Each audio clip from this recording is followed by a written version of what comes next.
আসসালামু আলাইকুম প্রিয় দর্শক, আশা করি আপনারা সবাই ভালো আছেন। আজকে আমি আপনাদের সঙ্গে একটি সুস্বাদু চিকেন কষা রেসিপি নিয়ে হাজির হয়েছি।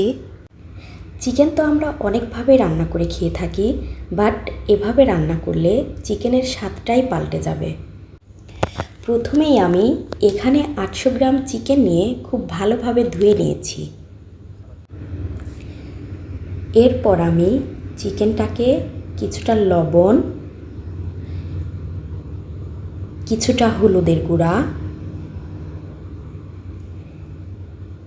এবং সামান্য পরিমাণ লেবুর রস দিয়ে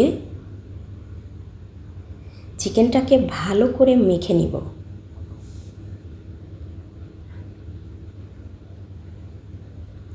এতে করে চিকেনের যে আষ্টে ভাব থাকে সেটা আর থাকবে না।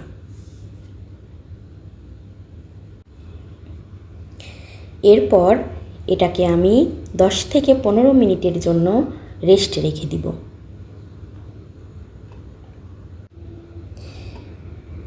ফিরে এলাম 15 মিনিট পর। আমি একটা প্যানে তেল নিয়েছি, সাদা তেল ব্যবহার করেছি। তাতে কিছুটা পেঁয়াজ কুচি দিয়ে নাড়াচাড়া করে নিব। পেঁয়াজ কুচিটা বাদামি রঙের হয়ে গেলে এখানে 1 টেবিল চামচ আদা এবং রসুন বাটা, 1 টেবিল চামচ ছোট এলাচ বাটা দিয়ে ভালো করে নেড়ে নেব। এরপর এটাতে জিরা গুঁড়া 1 টেবিল চামচ এবং 3 টেবিল চামচ মরিচের গুঁড়া দিয়ে আবারও ভালোভাবে নেড়ে চেড়ে নিব।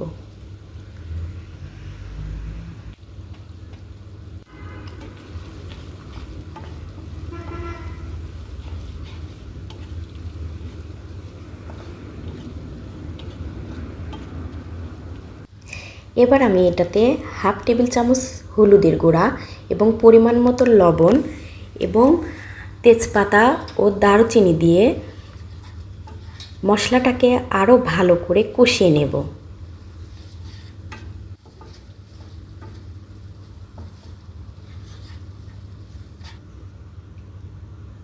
এখন আমি চিকেনটা দিয়ে দিব।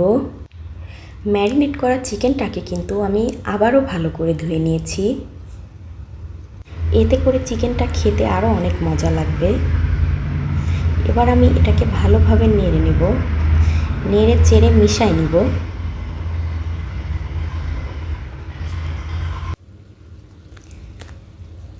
সুন্দর কালার এসছে, কিন্তু চিকেনটা দেখেই কতটা লোভনীয় লাগছে। এ পর্যায়ে আমি 4টে কাঁচামরিচ চেরা দিয়ে দিব এবং আগের থেকে ভেজে রাখা আলু অ্যাড করে দিব। দিয়ে আবারও চিকেনটাকে ভালোভাবে কষাতে থাকব।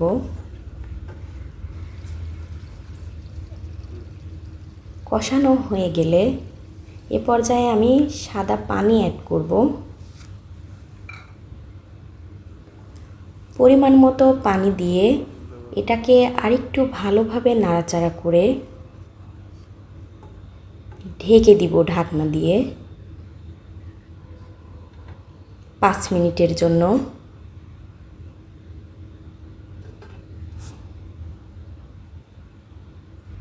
ফিরে এলাম 5 মিনিট পর। দেখুন আমার চিকেনটা রান্না অলরেডি হয়ে গিয়েছে। এই রেসিপিটা যদি আপনাদের ভালো লেগে থাকে অবশ্যই এই চ্যানেলটিকে সাবস্ক্রাইব করে দিবেন। আজকের মতো আমি ভিডিওটাকে এখানেই শেষ করছি। আশা করি সবাই ভালো থাকবেন। আসসালামু আলাইকুম।